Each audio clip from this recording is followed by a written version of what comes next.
The golden sun of Zelaria Prime cast long shadows across the pristine towers of the capital city as Captain Yoon made his way through the crowded halls of the defense station.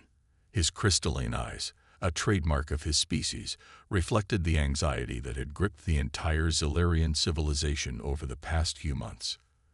The air was thick with tension, and even the usually cheerful administrative staff moved with purpose and worry etched on their faces. The automatic doors of the command center slid open with a soft hiss. Yoon's arrival was met with quick salutes from his crew, their movements carrying an urgency he had never seen before in his 30 years of service. The massive holographic display dominating the center of the room showed hundreds of red dots moving across star systems, each representing a Vorax ship. "Status report," Yoon ordered, his voice steady despite the dread building in his chest. The Vorax swarm had appeared 6 months ago, emerging from the dark space between galaxies.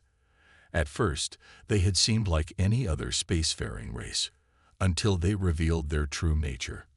Lieutenant Kang, his second-in-command, stepped forward. Her pale blue scales shimmed under the harsh lighting of the command center. "Sir, we've lost contact with the Emerald Colony."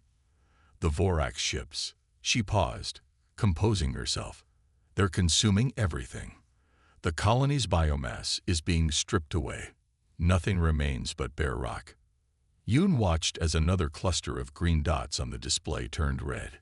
Each dot represented thousands of lives, millions of years of civilization, all being devoured by an enemy that showed no mercy, no emotion, no purpose beyond consumption. High Commander Park's fleet engaged the enemy at the Crimson Nebula. Another officer reported, his voice cracking. The 7th Fleet attempted to hold the line, but the officer's words trailed off as new data streamed across the screens. The entire fleet, over 300 ships, had vanished from their sensors. Around them, the holographic displays painted a grim picture. The Zelarian Confederation, a peaceful alliance that had lasted for thousands of years, was being systematically torn apart. Their defensive lines were breaking, their colonies falling one by one. "Sir," Lieutenant Kang's voice cut through the somber atmosphere. "We've lost contact with the Meridian Colony. Population 2 million. The Vorax ships are..." She couldn't finish the sentence. Everyone knew what it meant. 2 million more lives, gone in an instant. Yoon closed his eyes, feeling the weight of command crushing down on him. The Zelarians had evolved from peaceful herbivores on gentle worlds, worlds where cooperation had been the key to survival. Their society valued art, philosophy, and diplomatic solutions. They had never needed to develop the killer instinct that other species possessed. "They're adapting to our defensive patterns," the tactical officer noted, his fingers dancing across the holographic controls. "Every strategy we develop, they counter within hours. It's as if they're learning from each defeat, becoming stronger." The command center fell silent as a new alert flashed across the main screen. The Vorax had breached the outer defense perimeter of the Zelarian home system. Their ships, massive organic constructs that looked like a twisted merger of flesh and metal, were now visible even to the naked eye from the planet's surface. Yoon watched as panic began to spread through the command center. These were good people, dedicated officers, but they had never been prepared for this kind of threat. Their training had focused on maintaining peace, on preventing conflicts through understanding and compromise. But how could you negotiate with an enemy that saw you as nothing more than food? "Sir," Lieutenant Kang approached his command station, her voice low. "The civilian evacuation ships are ready, but there aren't enough for everyone." The unspoken question hung in the air. Who would they choose to save? The weight of history pressed down on Yoon's shoulders.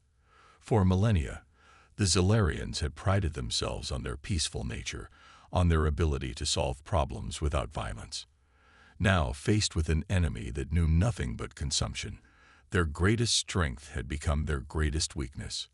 As he watched another colony marker fade from the display, Yoon realized that their civilization stood on the brink of extinction. Unless something changed, unless they found some way to fight back against an enemy that knew nothing but destruction, The Zilarian people would become nothing more than another meal for the endless hunger of the Vorax swarm. The question that haunted him, that haunted them all, was simple. How could a species that had never learned to fight survive against an enemy that knew nothing else? Officer Lee stood at her monitoring station, her fingers frozen over the control panel. The strange signals had appeared suddenly, cutting through the usual background noise of space like a knife. Her heart raced as she recognized the pattern, something she had only seen in historical archives.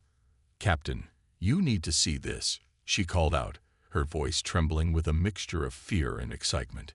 Captain Yoon moved quickly to her station, his crystalline eyes reflecting the flickering data streams on her screen. The signals were coming from the Forbidden Sector, a region of space that had been under strict quarantine for centuries. No Zilarian ship had ventured near those coordinates in living memory. The data scrolled across the screen in harsh, aggressive bursts, nothing like the gentle harmonies of Zilarian communications. "Humans," Lee whispered, the word falling from her lips like a forbidden prayer. "The Deathworlders." The command center fell silent. Everyone knew the stories, passed down through generations. Tales of a species so fierce, so naturally violent, that the combined civilized races of the galaxy had agreed to cordon them off in their own sector of space. "Are you certain?" Yoon asked, though he already knew the answer. The signal patterns matched the historical records perfectly. Lee nodded, bringing up more data on her screen. "These transmissions, they're far more advanced than what we have on record. They've been busy during their isolation." The stories about Earth had always seemed like exaggerations to most young Zilarians, tales meant to frighten children. A planet with crushing gravity, where temperatures swung wildly between scorching heat and freezing cold. A world where life itself had evolved through constant conflict, where even the plants could be deadly. Their military transmissions, Lee continued, her scales rippling with nervous energy. They're discussing fleet movements, capital ships, carriers, things we've never even imagined. They've been preparing for war this entire time. Within hours, the discovery had reached the High Council. The emergency meeting was called in the ancient Chamber of Harmony, though there was nothing harmonious about the debate that followed. Councillor Kim stood at the center of the chamber, her iridescent scales shimmering with agitation. "Have we lost our minds?" she demanded, her voice echoing off the crystal walls. "Better extinction than to unleash such savages upon the galaxy." The chamber erupted in voices, some agreeing, others arguing desperately for any chance at survival. Historical recordings played on the chamber's walls, grainy footage of human combat exercises from centuries ago, showing their terrifying capacity for violence. "They fight for sport," one council member pointed out, his voice thick with disgust. "They deliberately subject themselves to pain and danger for entertainment. Their young play at warfare before they can even speak." But Elder Sue, the oldest member of the council, raised her hand for silence. When she spoke, her voice carried the weight of centuries. "We cordoned them off because we feared their nature. But perhaps," she paused, looking at the latest footage of Vorax destruction, "perhaps what we feared is exactly what we need." The debate raged on for hours. Reports continued to flood in from the outer colonies, more worlds lost, more lives consumed by the endless hunger of the Vorax. The humans, for all their violent nature, had never shown such complete disregard for life. Captain Yoon was called to testify before the council. He stood in the center of the chamber, surrounded by the greatest minds of his civilization, and spoke the hard truth they all knew but feared to acknowledge. "We are diplomats, philosophers, artists," he said, his voice steady. "We built our civilization on peace and harmony. But the Vorax," he gestured to the horrific images playing on the walls, "they understand only consumption. We need warriors. We need those who understand conflict at their core. We need the humans." The silence that followed his words was deafening. Every Zilarian present knew he was right, but the implications terrified them. Reaching out to the humans meant admitting that their peaceful way of life wasn't enough. It meant acknowledging that sometimes survival required violence. As the council chamber erupted in another round of arguments, Officer Lee continued to monitor the human transmissions. What she saw both terrified and amazed her. These Deathworlders weren't just violent. They were innovative, adaptable, and above all, resilient. Perhaps, she thought, that's exactly what they needed to survive. The debate would continue, but time was running out. The Vorax drew closer every day, and the humans, for all their frightening nature, represented their last hope for survival. The question was no longer whether to contact them, but how to approach beings whose very nature represented everything the Zilarians had spent millennia trying to rise above. The diplomatic vessel Starseeker slipped out of hyperspace at the edge of the Sol system, its sleek crystalline hull reflecting the light of Earth's sun. Ambassador Choi stood on the bridge, his heart racing as he gazed at the blue planet through the ship's viewing window. Despite centuries of isolation, human ships immediately moved to intercept them. Multiple vessels approaching, the sensor officer reported, her voice tight with tension. Their technology. It's unlike anything in our records. Choi watched in amazement as the human ships drew closer. These weren't the primitive vessels their historical records had shown. These were massive angular warships bristling with weapon systems that made the Zilarian vessel look like a pleasure craft in comparison.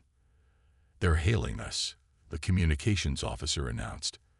The humans' transmission came through in clear, precise galactic standard. Another surprise. They had expected to rely on ancient translation protocols. "Zilarian vessel, this is the Earth Defense Force flagship Titan. You are in restricted space. State your purpose." The human voice was firm, but not hostile. Choi stepped forward, gathering his courage. "This is Ambassador Choi of the Zilarian Confederation. We come seeking help.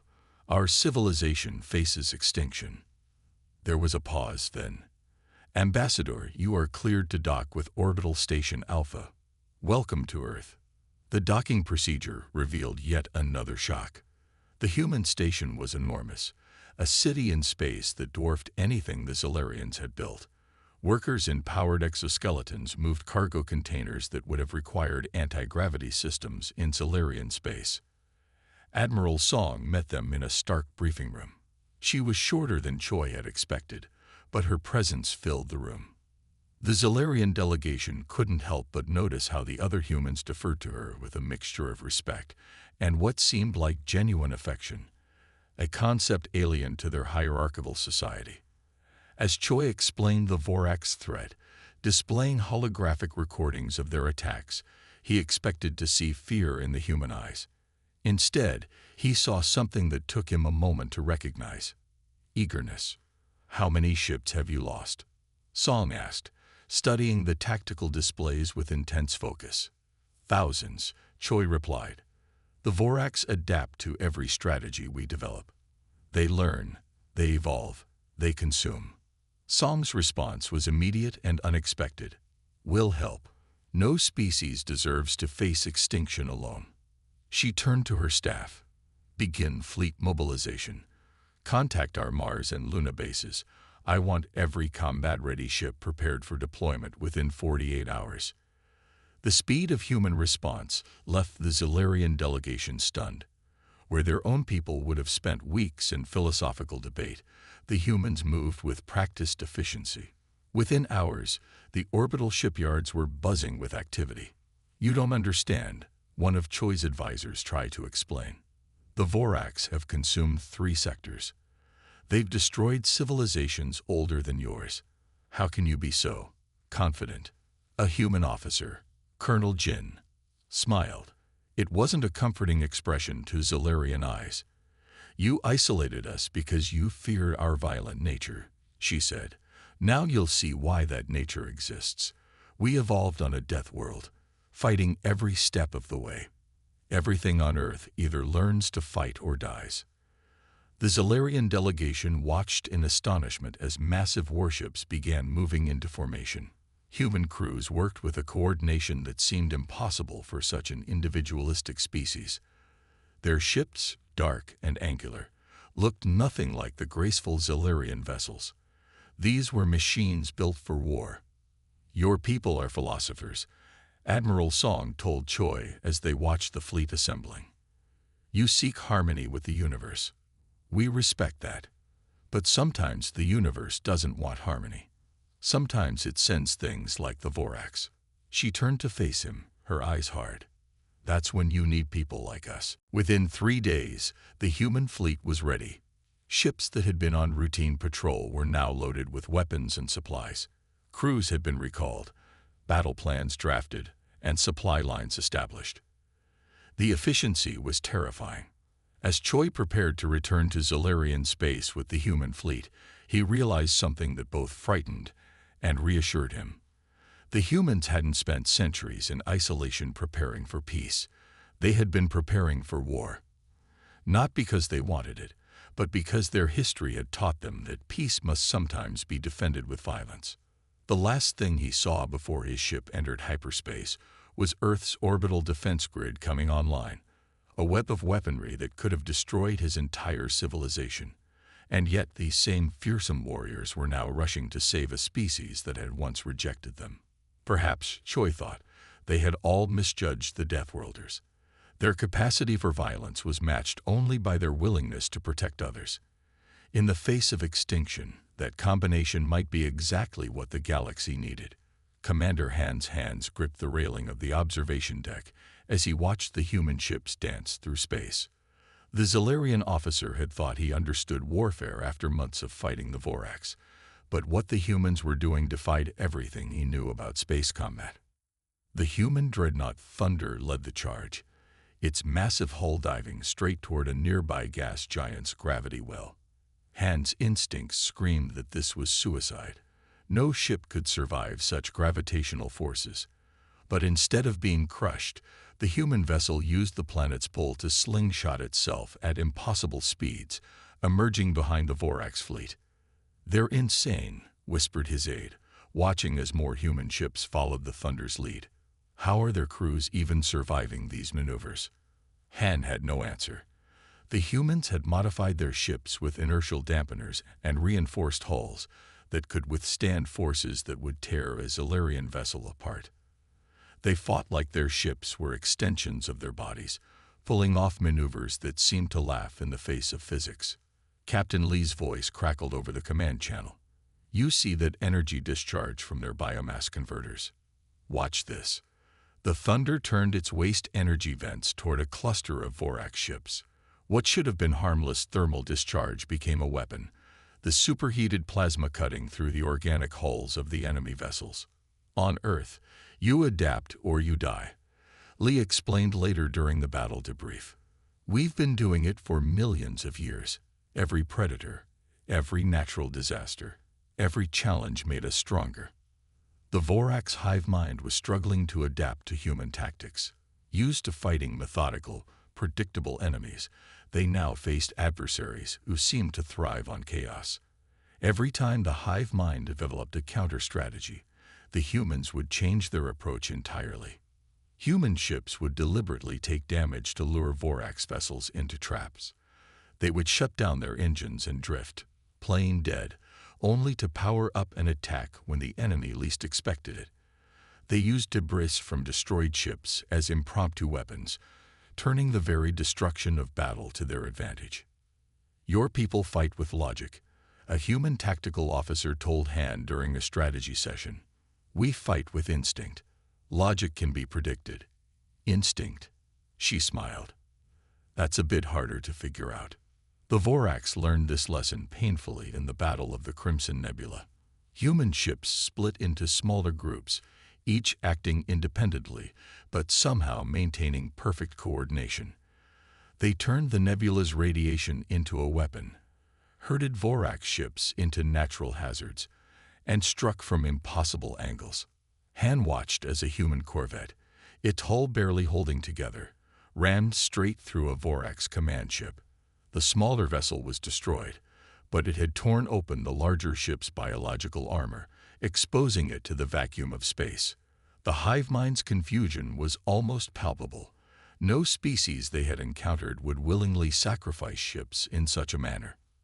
"Your people see ships as precious resources," Captain Lee explained when Han questioned this tactic. "We see them as tools. Sometimes you have to break your tools to get the job done." The human approach to warfare wasn't just about weapons and tactics. They had introduced the concept of psychological warfare, something the hive mind had never encountered. Human ships would broadcast on frequencies that disrupted the Vorax's neural networks. They would leave false debris fields to confuse enemy sensors. They turned space itself into a weapon. Most surprising to Han was how the humans could switch from savage warfare to careful planning in an instant. One moment they would be executing seemingly suicidal maneuvers. The next, they would be calculating complex trajectories and energy expenditures with cold precision. "That's the real trick," Lee told him during a quiet moment between battles. "Everyone thinks we're just violent because of our world. But Earth taught us something more important: how to think on our feet, how to use everything around us, how to turn disadvantages into advantages." As Han watched another human fleet execute an impossible combat maneuver, he realized something profound. The humans hadn't survived Earth's harsh conditions by being the strongest or the most violent. They had survived by being the most adaptable, the most creative, the most willing to try the impossible. The Vorax hive mind was learning this lesson too late. Every time they thought they had understood human tactics, the Deathworlders would do something new, something unprecedented. They were facing an enemy that didn't just embrace chaos. They had mastered it. In that moment, watching human ships turn the laws of physics into weapons, Han finally understood why his ancestors had feared these people enough to quarantine them.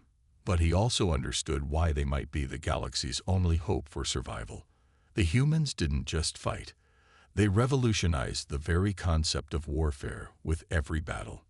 And the Vorax, for the first time in their history of consumption and conquest, were beginning to experience something new: fear. The Battle of Proxima began with a silence that seemed to swallow the stars themselves. Colonel Buck stood on the bridge of the Earth flagship, relentless, her dark eyes fixed on the tactical display where thousands of Vorax ships swarmed like angry insects around the Proxima system. "All ships, battle positions," she commanded, her voice steady despite the weight of what they were about to attempt. This would be humanity's first major engagement with the Vorax, a chance to prove that Earth's isolation hadn't weakened their fighting spirit. The human fleet hung in space like a web of steel and determination. Behind them, Zalarian support vessels maintained a safe distance, their crews watching with a mixture of hope and terror. None of them had ever seen a fleet willingly charge into the heart of a Vorax swarm. "Remember your training," Beck's voice carried across all channels. "These things think they're the galaxy's ultimate predators. Time to show them what real predators look like." The Vorax struck first, their biomechanical ships moving in perfect harmony. They expected their targets to retreat, to try to maintain distance like every other species they'd encountered.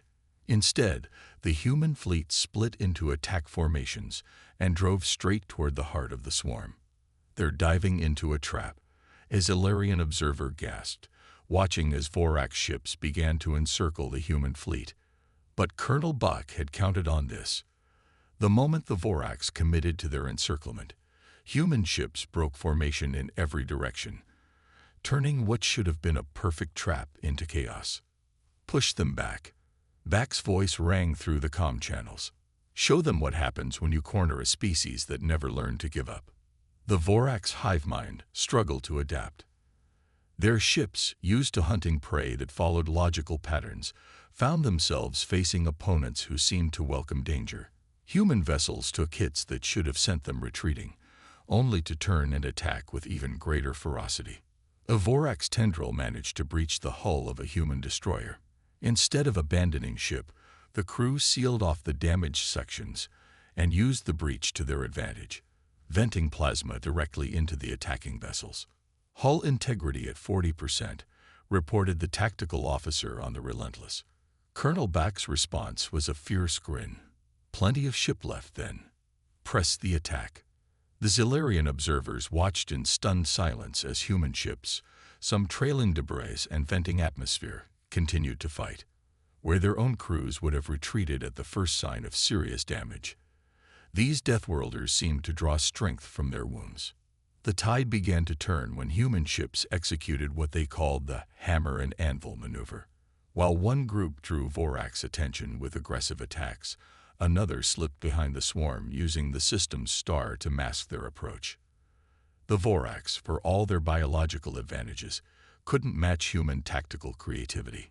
"Look at their pattern," Beck pointed out to her bridge crew. "They're starting to hesitate.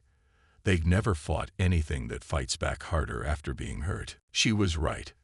The perfect coordination of the Vorax swarm was beginning to show cracks. Their responses became slower, more cautious.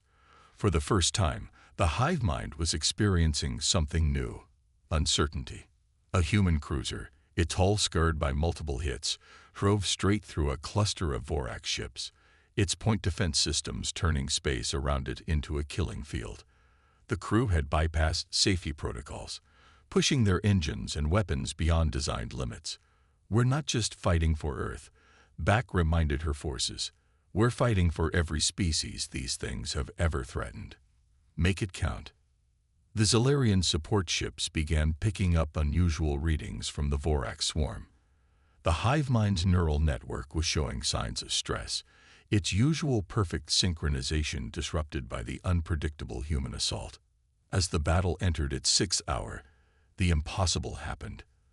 The Vorax began to retreat, not in the coordinated way they usually disengage, but in genuine flight. The hive mind had encountered something it couldn't predict or control, and for the first time in its existence, it chose to withdraw rather than face destruction. Colonel Beck allowed herself a small smile as she watched the swarm scatter. The human fleet, battered but unbowed, maintained pursuit until the last Vorax ship fled the system. The Battle of Proxima had changed everything. It proved the Vorax could be beaten. The Zilarian observers finally understood what made humans different. It wasn't just their technology or their tactics. It was their ability to draw strength from adversity, to fight harder when wounded, to refuse surrender even when logic demanded it. The galaxy had just witnessed the first defeat of a Vorax swarm, and it had come at the hands of a species that the civilized races had once feared too much to allow among them. The irony was not lost on anyone present at the Battle of Proxima. Cold sweat ran down Major Shin's back as he watched the Zilarian combat trainees attempt another attack run in the simulator. Their movements were still hesitant, but he could see improvement. After 3 months of intensive training, the peaceful species was slowly awakening to their hidden potential. "Again," he commanded, resetting the simulation. "Remember what I taught you. Don't think about the violence. Think about what you're protecting." The Zilarian ships moved through the virtual space, their crystalline hulls glinting in the light of distant stars. This time, when the simulated Vorax attacked, they didn't immediately retreat. Instead, they held formation, their advanced shields absorbing the initial assault, while human-style counterattacks launched from their flanks. "Better," Shin nodded, making notes on his tablet. "Much better. You're starting to understand." The training facility, built in orbit around Zelaria Prime, had become a symbol of the changing times. Human instructors worked alongside Zilarian engineers, combining their knowledge in ways neither species had imagined possible. The result was something entirely new: ships that merged Zilarian defensive technology with human offensive capabilities. "The shield modifications are ready," announced Chief Engineer Nam, her scales shimmering with excitement as she entered the control room. "We've managed to adapt human power distribution systems to our crystalline matrix. The results are impressive." Shin followed her to the testing chamber, where a prototype of the new hybrid shield generator hummed with power. When they fired a full-strength plasma burst at it, the shield didn't just absorb the energy. It redirected it, turning the attack back on itself. "We're not so different," Shin told his Zilarian troops during the next briefing. "You fight to protect. So do we." We're just better at enjoying it." The comment drew nervous laughter from the Zilarians, a response that would have been unthinkable just months ago. The first real test of the combined forces came at the Battle of the Crimson Gate. Human warships, now equipped with Zilarian shields, led the charge, while Zilarian vessels, their systems modified with human weapons technology, provided covering fire. The Vorax swarm, expecting to face either human aggression or Zilarian defense, found themselves against an enemy that could do both. Formation Omega. Shin's voice carried across the command channel as human and Zilarian ships moved in perfect harmony. Where the humans punched through enemy lines, Zilarian shields ensured they survived the counterattack. When Zilarian ships drew enemy fire, human weapons struck from unexpected angles. The Vorax hive mind, already struggling to adapt to human unpredictability, now faced a combined force that eliminated their target's traditional weaknesses. They couldn't outlast the Zilarian shields, and they couldn't overwhelm the human offense. "Look at them fight," Commander Han whispered, watching his people execute maneuvers that would have been unthinkable months ago. "We had the strength all along. We just needed someone to show us how to use it." The battle turned into a rout.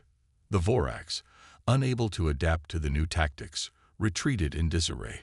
But more important than the victory was what it represented: two vastly different species learning to work together, each making the other stronger. In the aftermath, Shin found himself in the Zilarian High Council chamber, explaining the significance of what had happened.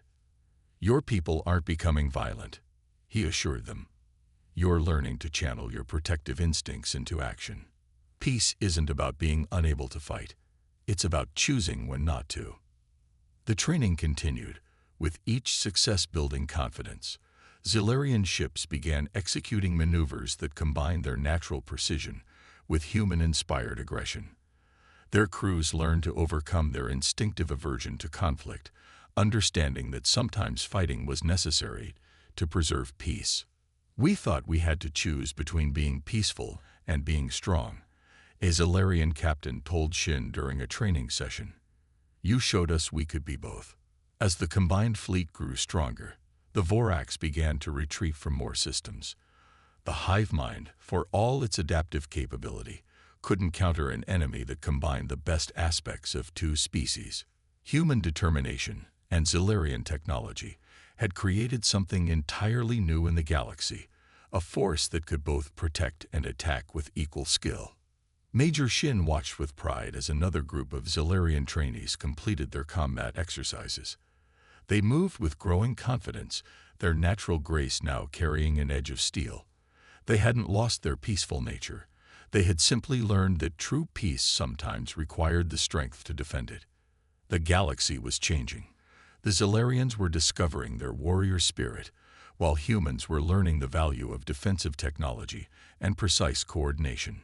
Together, they were becoming something neither species could have achieved alone: a united front that could stand against any threat. The void between stars lit up with weapons fire as the combined fleet made its final push toward the heart of Vorax space. General Jin stood on the bridge of the flagship Determination, her hands clasped behind her back as she watched the largest armada ever assembled move into position. "All ships report ready," her communications officer announced. "Human and Zilarian forces are in perfect sync." The Vorax hive mind had retreated to its central node, gathering every remaining ship for a final stand.